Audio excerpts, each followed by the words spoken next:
마태복음 5장 10절부터 12절 함께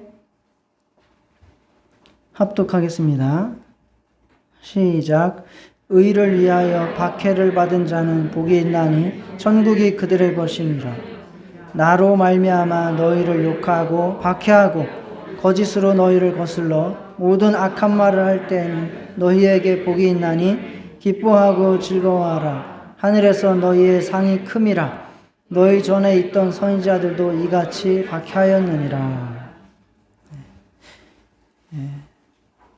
농담했는데 큰일 날 뻔했습니다. 죄송합니다.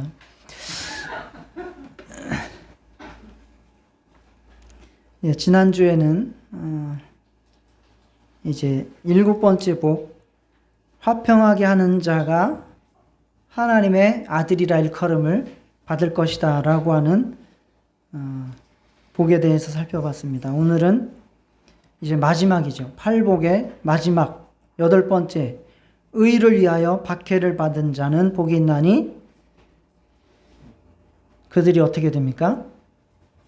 천국이 그들의 것임이라 라는 말씀을 살펴보도록 하겠습니다. 10절에서 이렇게 말씀을 하시고 또한 그 말씀을 11절과 12절에서 반복해서 강조하시고 계십니다.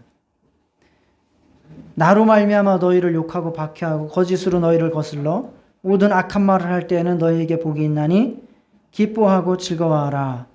하늘에서 너희의 상이 큼이라. 너희 전에 있던 선지자들도 이같이 박해했느니라. 그러면서 이제까지 말씀하셨던 그 대상이 바로 너다, 너희다. 너희를 욕하고 박해하고 라고 말씀하시면서 이 말씀을 받는 대상은 바로 너다, 너희다 라고 지목해서 또 강조를 해 주시고 있습니다. 예수님을 믿고 그 말씀을 따르는 자들은 박해를 받을 수밖에 없습니다. 의를 위하여 그러한 박해를 받은 자가 바로 이 팔복의 성취자가 되는 겁니다. 팔복의 성취는 박해를 통해서 이루어진다 라는 것이 예수님의 팔복의 결론입니다. 오늘은 왜 박해가 우리에게 올 수밖에 없는지, 그리고 박해가 와도 우리는 왜 기뻐할 수 있는지, 그리고 지금 나의 신앙생활은 과연 정상인지, 그렇게 세 가지를 이 말씀을 통해서 살펴보도록 하겠습니다. 그리스도인은 세상과는 다른 가치관을 가지고 살아가는 사람들입니다. 의라고 하는, 의를 위하여 박해를 받는다라고 할 때 의라고 하는 것을 우리가 6절에 나오죠. 의에 줄이고 목마른 자 할 때 살펴봤죠. 그 의라고 하는 것이 뭡니까? 의를 위하여 박해를 받는다 할 때 의가 뭡니까? 예? 가장 핵심은 예수님이죠. 11절에 보면 나로 말미암아 너희를 욕하고 라고 했죠. 그죠? 그러니까 나는 누굽니까? 예수님이죠. 그러니까 예수님으로 말미암아 박해를 받는다라고 하는 것이 가장 결론적인 이야기일 겁니다. 즉 예수님을 위하여 박해를 받는다. 조금 더 풀어서 설명하면 하나님께서 우리에게 베푸시는 은혜와 그리고 그 하나님 나라의 일들, 즉 하나님의 통치가 이루어지는 일들을 바로 의라고 합니다. 즉 예수 그리스도이며 또한 그의 다스림이며 그 복음을 우리가 의라고 말할 수 있습니다. 조금 더 좁게 들어가면 이 팔복이 바로 의입니다. 이 팔복을 말씀하시면서 의를 위하여 박해를 받은 자는 이라고 결론으로 말씀하시는 것으로서 이 팔복, 이 자체가 바로 의입니다. 그래서 우리는 이 팔복으로 인해서 박해를 받을 수 있어야 된다라고 하는 것이 예수님께서 팔복의 마지막을 통해서 우리에게 주시고자 하시는 말씀입니다. 우리는 화평하게 하는 사명을 가지고 있다고 했죠.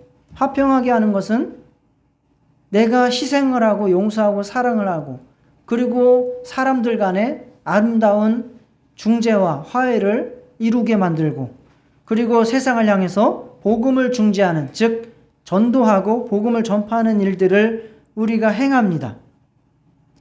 그러나 이것을 받아들이는 사람이 있고 받아들이지 못하는 사람들이 대부분입니다. 받아들이지 못하는 사람들은 화평하게 하는 삶, 의를 위해서 살아가는 우리의 삶을 보고 박해하고 욕을 하고 모함을 합니다. 그러한 일들이 일어나게 됩니다. 욕하다라고 하는 말은 바로 헬라어로 오네이디조라고 하는 거죠. 예수님께서 십자가에서 욕을 먹으실 때에 그 욕을 먹다라고 하는 그 표현이 바로 이 단어예요. 예수님께서 욕을 먹은 것처럼 의를 위하여 살아가는 사람은 욕을 먹게 된다는 것입니다. 또한 박해를 받아요. 박해하다는 디오코라고 하는 단어에서 파생된 것인데 이것이 어떤 때 쓰는 말인가 하면 사냥꾼에게 쫓기는 짐승의 모습을 나타낼 때에 이 단어를 씁니다.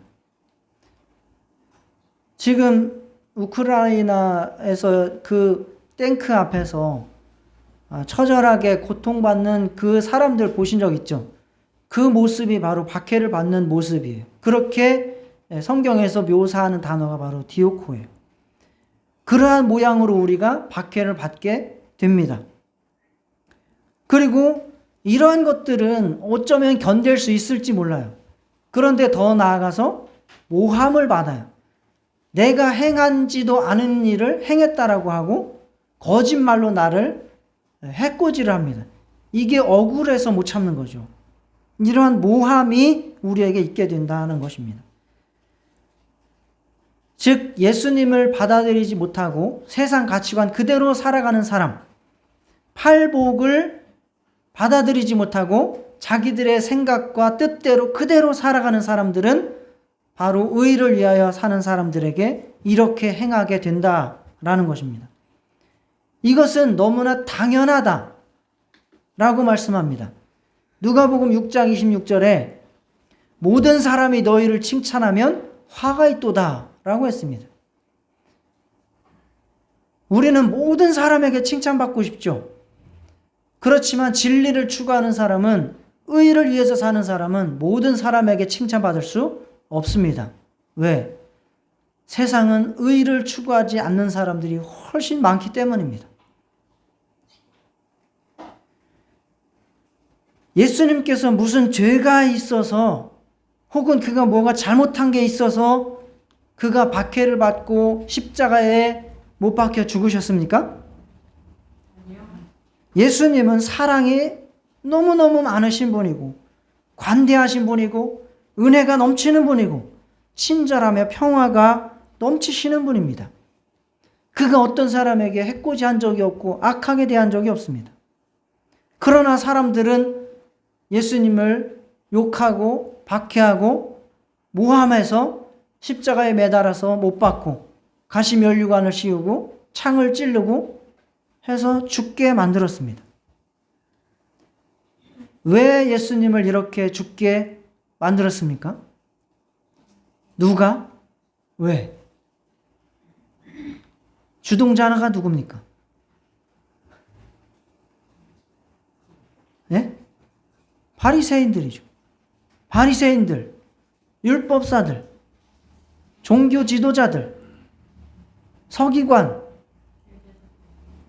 대제사장, 사두개인, 그 지도자들이 이스라엘의 종교 지도자, 정치 지도자, 돈 많은 사람들, 그 사람들이 예수님을 이렇게 죽였어요. 예수님이 뭐가 죄가 있어서 죽인 것이 아닙니다. 그러면 왜 죽였습니까? 그렇습니다. 예수님이 팔복을 말씀하시는데 자기들은 그 팔복을 통해서 자기들의 속마음이 더러운 것이 드러나거든요. 자기들의 속이 들켜버렸거든요. 속이 찔리거든요. 속이 찔리면 어떻게 해야 됩니까? 회개를 하면 되는데 회개를 안 합니다. 회개하면 누가 높아져요? 예수님이 높아져요. 도무지 그 꼴을 못 보겠거든요. 권력을 예수님이 가져갈 것처럼 느껴지거든요. 그래서 자기의 추악함과 더러움이 마음속에 가득한데 그것을 포기하지 못하고 그렇게 깨우쳐주는 예수님을 죽이는 것이 좋겠다라고 해서 결국은 예수님을 십자가에 못 박아 죽인 겁니다. 자기 마음이 더러운 것을 감추기 위해서, 세상 권력을 내려놓지 않기 위해서, 자기들의 지도권을 뺏기지 않기 위해서 예수님을 십자가에 못 박아 죽인 이 바리새인들, 종교 지도자들, 우리 모두는 이러한 자들이 되지 않으시도록 하시기를 축원합니다. 예수님은 심령이 가난하라 하셨지만 이 바리새인들과 종교 지도자들의 모습을 보세요. 예수님은 심령이 가난하라 하시지만 그들은 어떻습니까? 의지하고 자랑할 것이 너무 많았어요. 나는 1회에 2, 3일씩 금식을 하고요. 누구를 도와줬고 이것도 했고요. 저것도 했고요. 자랑할 것이 너무너무 많고 의지할 것이 너무너무 많았습니다. 예수님은 애통하라 하셨지만 그들은 죄를 지으면서 웃고 즐기기를 원했습니다. 예수님은 온유하라 하셨지만 그들은 강하고 주관이 뚜렷해서 자기 뜻대로 살기를 포기하지 않았습니다. 예수님은 의에 줄이고 목마르라 하셨지만 그들은 육체가 배부르고 자기들의 육체의 욕심을 이루기를 애썼습니다. 예수님은 긍휼히 여기라 말씀하셨지만 그들은 약한 자들을 짓밟고 자기들은 더욱더 성공하려 군림하려 했습니다. 예수님은 마음이 청결하라 하셨지만 그들은 온갖 술수와 지혜로서 그들의 권력을 유지하고 성공을 유지하려고 노력했습니다. 예수님은 화평하라 하셨지만 그들은 갈라치기를 통해서 자기들의 이득을 계속해서 취하고 서로 싸우게 만들어서 분열하게 만드는 자들이었습니다. 예수님은 박해를 당하라 말씀하셨지만 그들은 박해를 했습니다. 결국 팔복을 실천하지 못하는 그들에 의해서 팔복을 말씀하시는 예수님이 박해를 받은 것입니다. 우리는 이 땅에 살고 있지만 이 땅의 존재로만 살지 않습니다. 우리의 시민권은 하늘에 있습니다. 우리의 신분은 하나님의 자녀입니다. 그래서 우리는 육체보다 영을 만족시키고 살려고 하는 그러한 성령의 깨달음이 있고 영의 의지가 있습니다. 그러나 세상 사람들은 자기들의 본질적인 실체가 드러나기 때문에, 즉 자기들의 죄가 드러나기 때문에 예수님이 말씀하시는 것, 그리고 우리가 의를 따라 사는 것에 대해서 도무지 동의하지 않고 박해를 하게 됩니다. 당연히 그 근원에는 마귀의 역사가 있는 것입니다. 그래서 의를 위하여 사는 사람이 박해를 받는 것은 당연합니다. 이상할 일이 하나도 없습니다. 나치 아시죠? 히틀러. 나치의 악행에 저항하다가 순교하신 보네퍼 목사님이 있으시죠. 보네퍼 목사님은 박해는 참된 제자의 표지다 라고 말씀했습니다. 참된 제자의 표. 박해를 받는 사람은 참된 제자고 박해가 없는 사람은 그렇지 못하다라는 이야기입니다. 타락한 카톨릭을 개혁하기 위해서 싸우셨던 루터 목사님은 박해는 참된 교회의 표다라고 말씀했습니다. 교회가 박해를 받아야 할 텐데 가톨릭은 박해를 받았습니까? 박해를 했습니까? 박해를 했습니다. 그래서 개혁교회가 탄생한 것이고 박해를 받은 개혁교회가 참된 교회다라고 하는 이야기죠. 그러면서 교회는 복음을 위해서 핍박받고 순교당하는 사람들의 공동체다라고 결론 내렸습니다.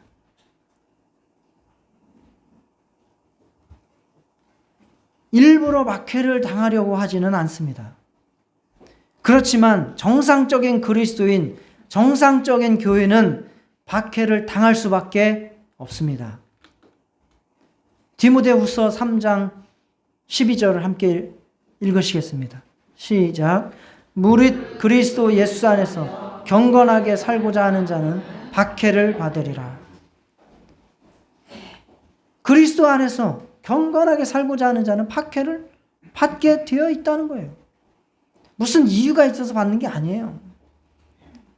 그냥 싫어요, 사람들은. 여러분의 잘못과 여러분의 실수 때문에 비난과 책망을 듣지 마시고 하나님의 선하신 뜻을 믿고 그 뜻대로 살다가 박해받는 것을 주저하지 마시기를 축원합니다. 육체를 따라난 자가 성령을 따라난 자를 박해한 것 같이 이제도 그러하도다 라고 말씀했습니다. 육체를 따라난 자가 성령을 따라난 자를 박해한다. 이게 하갈이 사라를 박해한 것, 그 모양이 바로 비유다라고 말씀하신 것이죠. 육체로 난 상태에서 머물지 마시고 성령으로 나서 박해받는 그리스도의 반열에 오르시기를 축원합니다. 그렇다면 이러한 박해가 우리에게 올 수밖에 없다면 우리는 어떻게 대처해야 되는가? 예수님께서는 대처할 때에 기뻐하고 즐거워하라 라고 같은 의미를 2번씩이나 반복해서 강조하셨습니다. 기뻐하라 라고 하는 말은 카이로라고 하는 말인데 이게 참으로 기쁘다라고 하는 말이에요. 그냥 기쁜 정도가 아니라 아주 엄청나게 기쁘다. 그리고 즐거워하라 라고 하는 말은 어떠한 상태를 묘사할 때 쓰는 말이냐면 멍에를 벗은 짐승이 좋아서 펄쩍펄쩍 뛰어다니는 상태를 묘사하는 말입니다. 여러분들 애완견 키우시는 분들 계시죠? 걔네들 집안에 갇혀 있다가 흰 눈이 조금 쌓인 날 공원에 데려가서 목줄 풀어놓으면 어떻게 됩니까? 그 상태를 말하는 게 바로 즐거워하다라는 거예요. 우리가 예수님 믿고 예수님 뜻대로 활복을 실천하면서 살다가 박해가 오거든 이렇게 기뻐하고 즐거워하라는 거예요. 어떻게 우리가 이렇게 할 수 있다는 겁니까? 정신이 나갔습니까?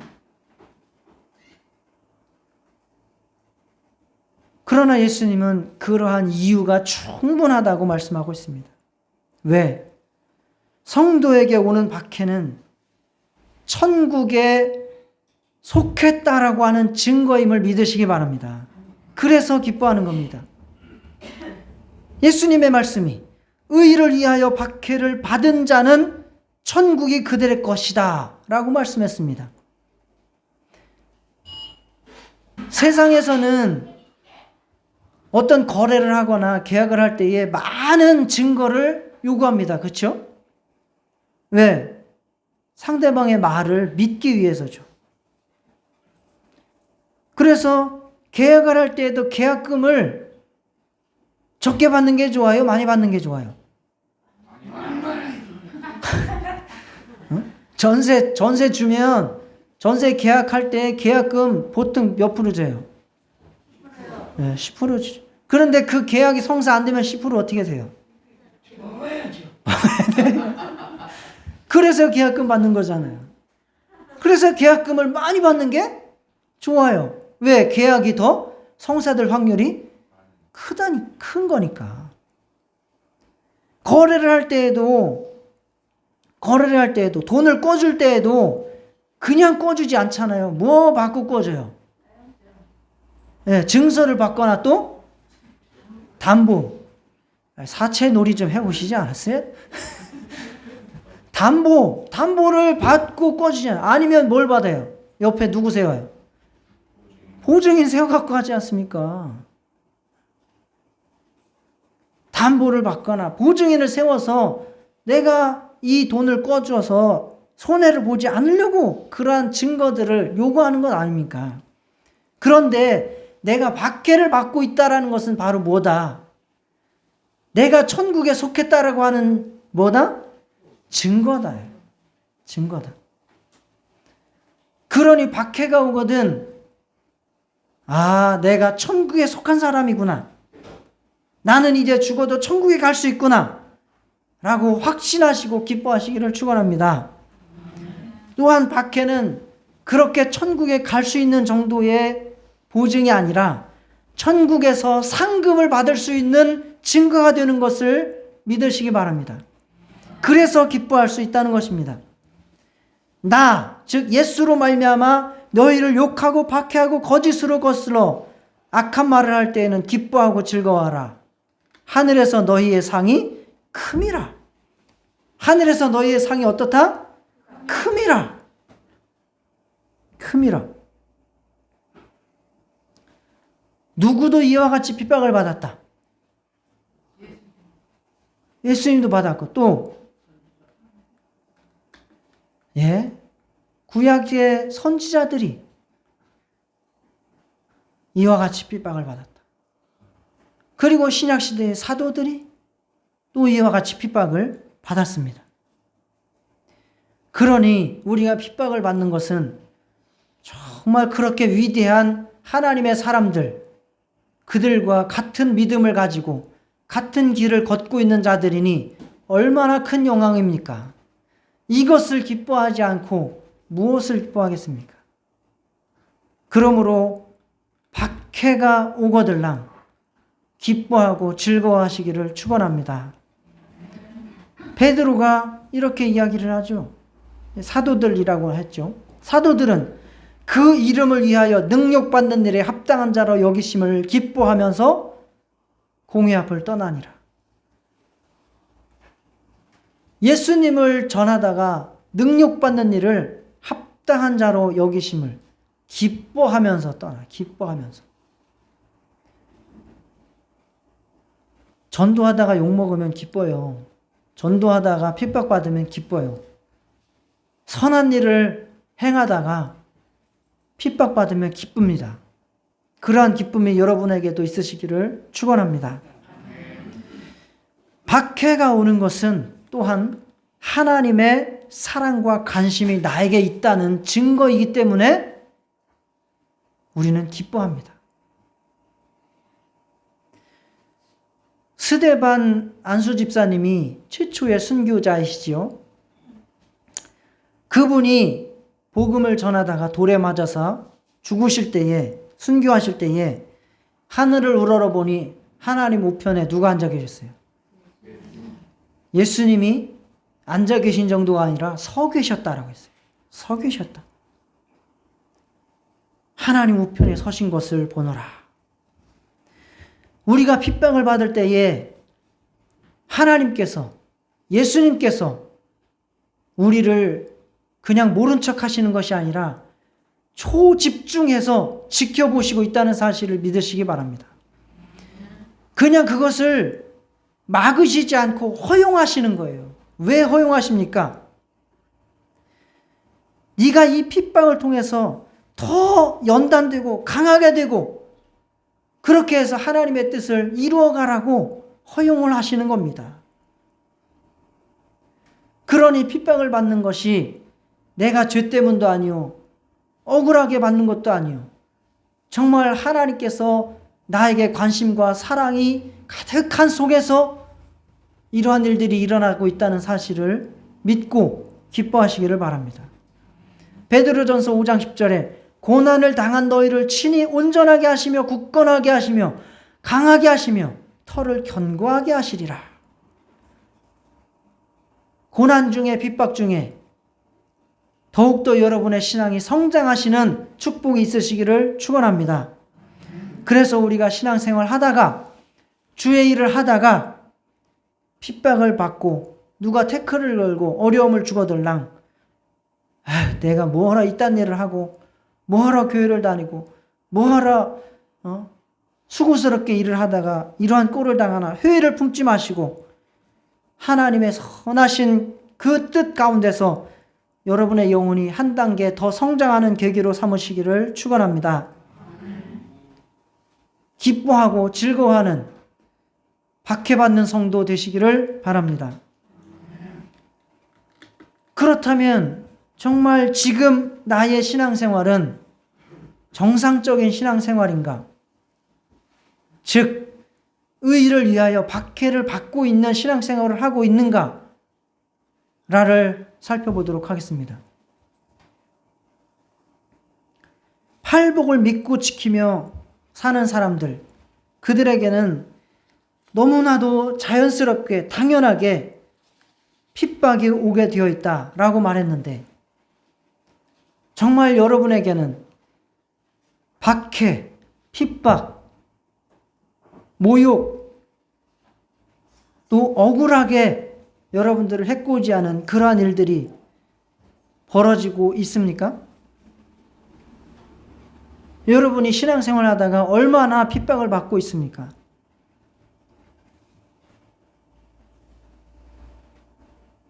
우리가 신앙생활 하면서 아무런 핍박도 박해도 받고 있지 않다면 우리가 정상적인 그리스도인이라고 하는 주장을 다시 한번 생각해보고 영혼을 점검해 보실 수 있기를 바랍니다. 기독교 역사에서 가장 극심한 박해의 시기를 꼽자면 당연히 예수님의 부활 승천 이후에 그리고 카톨릭이 승인 되기 이전까지 즉 AD 한 60년경부터 300년까지가 가장 교회가 박해를 많이 받은 시기입니다. 그 당시에 대표적으로 로마가 박해를 했는데 그들의 명분은 뭐냐면 황제 숭배를 요구했습니다. 황제 숭배. 처음에 이 카이사르가 이제 시저라고 하죠. 이 카이사르가 황제가 되고자 했지요. 그리고 실질적으로 황제의 시작은 바로 카이사르라고 할 수 있습니다. 그래서 그 이름 카이사르가 최초로 그 황제라고 하는 시저의 이름이 됩니다. 그런데 이 황제를 동상을 만들어 놓고 여러 곳에다가 만들어 놓죠. 만들어 놓고 로마가 통치하는 어떠한 지역에 있는 사람은 매년 한 번씩 이 동상 앞에 가서 향을 피우면서 시저가 로마 황제가 바로 주님이시다라고 고백을 하도록 요구했습니다. 그러면 증명서를 발급해 줬어요. 리벨루스라고 하는 증명서를 주고 그 증명서만 있으면 어느 곳 아무 데나 가도 되고 또 그곳에서 어떠한 신이든 섬겨도 된다라고 허용을 해준 겁니다. 그럴 때 그리스도인들이 어떻게 했을까요? 황제의 동상 앞에 가가지고 시저는 나의 주님이십니다 라고 증명서 발급받고 그래가지고 예배하고 찬양하고 기도하고 하나님을 섬겼습니까? 그렇게 안 했습니다.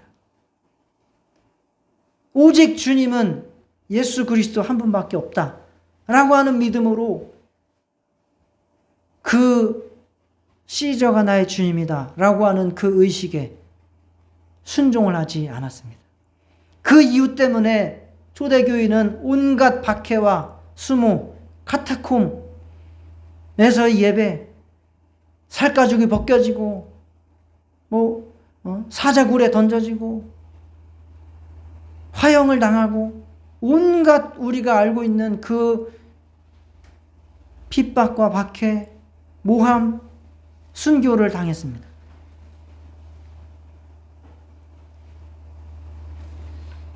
우리나라에서도 박해의 시기를 꼽자면 아마 일제강점기 때가 될 겁니다. 그런데 일제강점기 때에 신사참배, 이 사진은 신사참배하는 모습입니다. 신사참배를 하지 않고 믿음을 지킨, 그러다가 고난을 당하고 순교를 당한 사람은 비율이 어느 정도 될까요? 몇 프로? 몇 프로쯤 될까요?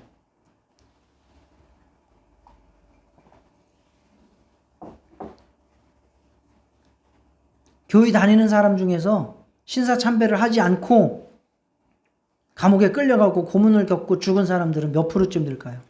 10명 중 1명 될까요? 15%. 그러면 10명에서 1명이 넘는다는 소리네요? 2%? 100명 중에서 2명? 그 비율이 0.1%예요. 1000명 중에서 1명도 안 된다는 소리입니다. 1000명 중에서 1명이 안 돼요. 교회에서, 총회에서, 대한예수교 장로회 총회에서 아예 그걸 의결을 해버려요. 이렇게 한다고. 교회에다가 신사를 만들어 놓고 예배 드리기 전에 뭐예요? 신사 참배하고 예배 드려서요. 감리교 어디고 다 똑같아요. 그거 안 하면 그냥 교회가 폐쇄되고 그 교단은 폐쇄됐어요. 그런 중에서 그걸 거부한 사람들은 1000명 중에 1명이 안 됩니다. 0.1%가 안 돼요. 그러니 그때에 순교하신 목사님들, 대표적으로 알고 있는 사람들은 정말 천연 기념물 같은 분들입니다. 주기철 목사님 같은 분들은. 그들이 이 믿음을 지킬 수 있었던 이유, 그들이 박해를 이겨낼 수 있었던 이유는 천국이에요. 천국이 너희 것임이라. 천국을 소망하는 믿음 아니면 그들은 이것을 이겨낼 수 없었어요. 다른 사람들은 천국이 어디 있어? 그건 죽어봐야 알지. 나는 당장 살아야겠어. 라고 신사참배를 하는 겁니다.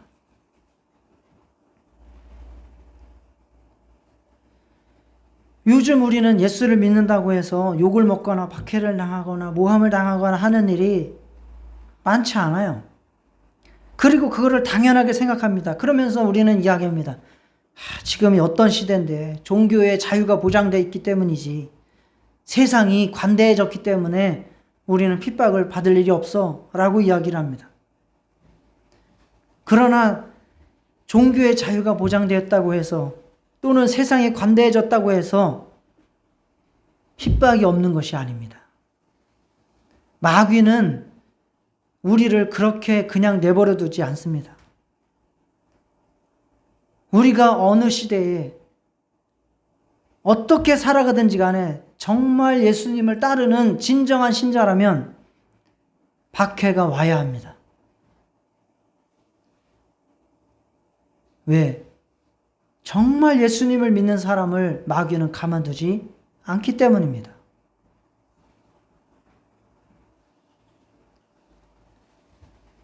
축구를 할 때에도, 제가 축구를 하니까 비유가 대부분 축구죠. 축구를 할 때에도 딱 경기를 상대편을 보고 들어가요. 상대편에서 저 사람만 막으면 돼 해요. 다 필요 없어. 저 사람만 막으면 돼. 다른 사람들은 벼볼 일 없어. 저 사람만 막으면 돼. 그리고 모든 사람들이 그 사람이 공을 잡지 못하도록, 패스를 제대로 하지 못하도록, 슛을 하지 못하도록 강력하게 태클하고, 심지어는 몸싸움을 하고 발을 걸고 어떻게 해서든지 간에 저지합니다. 그렇지 않으면 못 이기니까. 그래서 전문 용어로 이제 그걸 담근다라고 하죠. 한 명을 주어져서 너는 저 사람 담고, 이렇게 이야기를 하죠. 마귀도 마찬가지입니다. 정말 저 사람이, 저 교인이, 저 성도가 정말 하나님의 뜻을 제대로 지키고 있어서 이 마귀의 나라에 심각한 저희를 요소하는 자라면 절대 가만두지 않는다는 겁니다.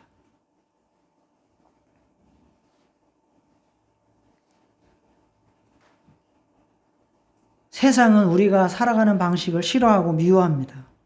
결국 세상이 관대해진 것이 아니라 우리의 의의 기준이 낮아졌고 세상에 드러날 만큼 우리가 의롭게 살아가지 못하다라고 하는 이야기인 것을 깨달으시기를 바랍니다. 비율로 따져보세요. 0.1%. 그렇다면 지금 0.1%만 핍박을 받고 있다는 얘기예요.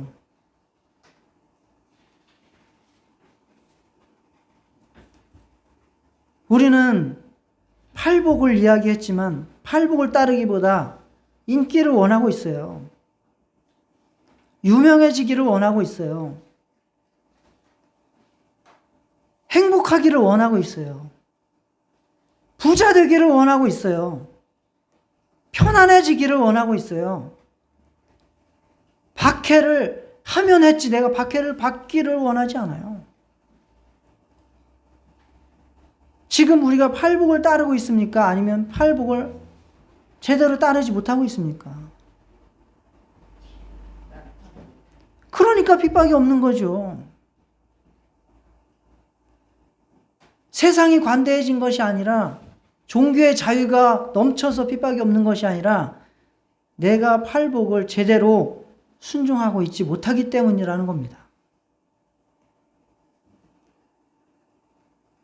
예수님께서 팔복을 선포하신 후에 약 100년 정도 지났을 때에 이 사도의 제자 중에 한 명이었던 터툴리안이라고 하는 목사님이 계셨어요. 이분한테 한 교인이 찾아와서 질문을 했습니다.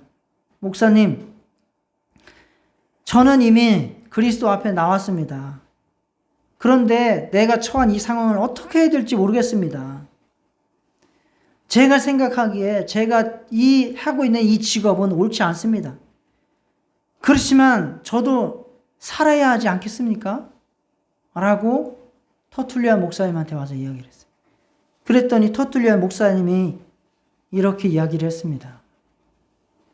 어떻게 해요? 꼭 살아야만 하겠습니까?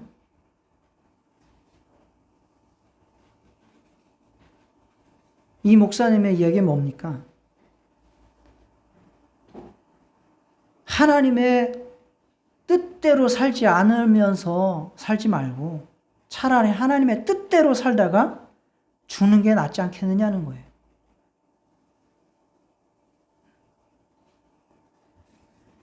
박해의 시대는 오히려 박해자와 박해를 받는 자가 확실히 구별이 됩니다.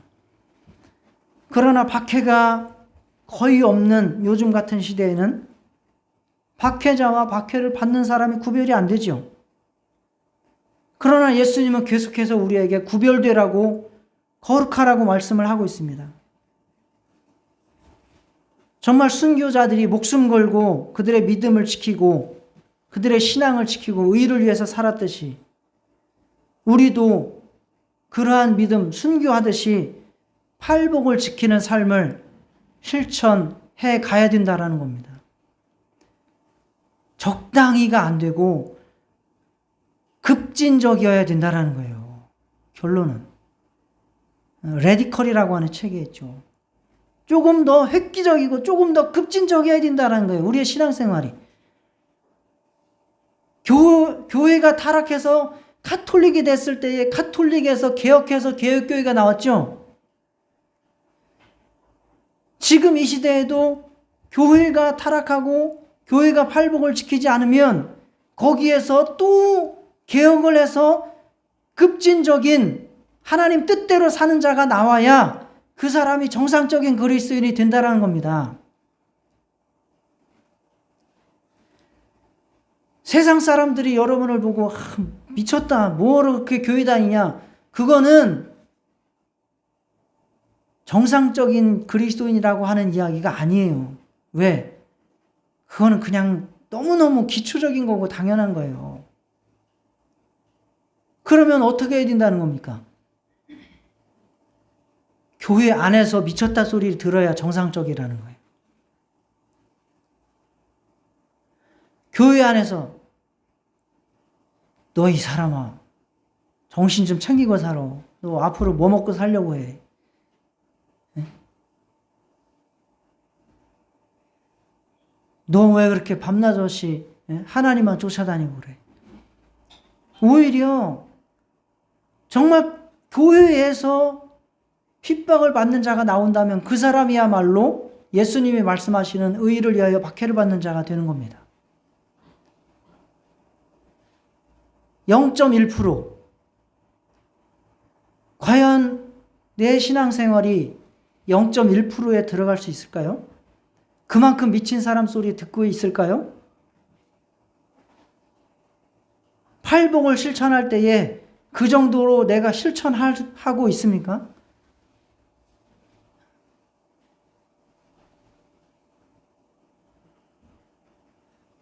우리는 지역적인 문제로 세상과 싸우고 세상과 구별되려고 하지 말고 하나님의 뜻과 팔복을 실천하는 데 있어서 더욱더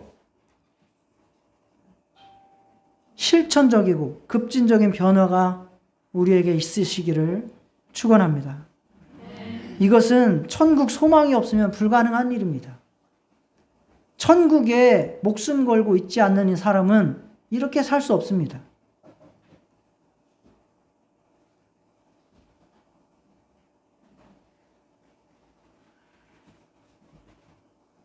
육체적인 그리스도인들에 의해서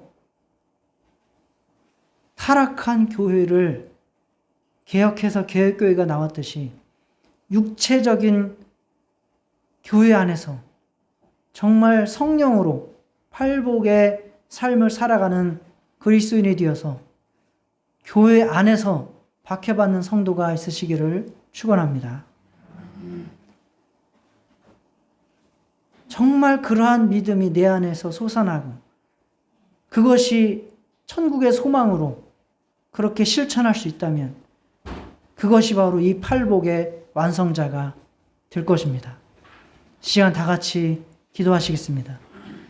내가 팔복을 그냥 외우고 적당히 실천하는 것이 아니라 정말 이 팔복을 실천하다가 박해를 받고 교회 안에서조차 따돌림을 당하고 교회 안에서조차 욕을 먹을 정도의 정말 그러한 팔복의 실천자가 될 수 있도록 의를 위하여 박해를 받는 자가 될 수 있도록 다 같이 기도하시겠습니다.